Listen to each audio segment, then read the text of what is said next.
I've installed a brand new LG Dual Mini Split and am getting CH35 code after several days of operation.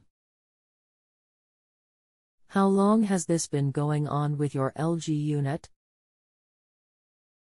What have you tried so far? Just saw it this afternoon. Unit was just put online on Wednesday. Running great till today. Is there anything else the HVAC Tech should know before I connect you? Rest assured that they'll be able to help you. Brand new install. Hello. My name is I would love to help.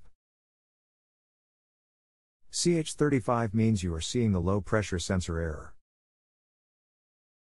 This error can be caused by any of the following causes: overload operation, outdoor fan constraint, screened, blocked, refrigerant leakage, insufficient, bad connection of the pressure sensor, bad compressor sensor, bad PCBA. You should check for any leakage, or if there are any blockages on the unit.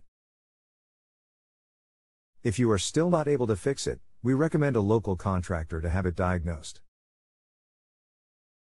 https://lvots.com/professional-locator/contractor-locator/. I wish you luck in diagnosing and repairing the issue. See the link if you need help. Just installed. No blockage. No leaks detected on line sets via vac and pressure test. What was the final vacuum reading? If it is a brand new unit, anything besides a refrigerant leak in the unit should be returned immediately for a warranty exchange. We don't recommend troubleshooting dead out of the box equipment. It usually means it missed quality testing at manufacturing and you are just asking for trouble throughout the whole life of the unit. Vacuum should have been. If you have a home improvement or appliance question and want to chat with an expert now, visit justanswer.com/ythi.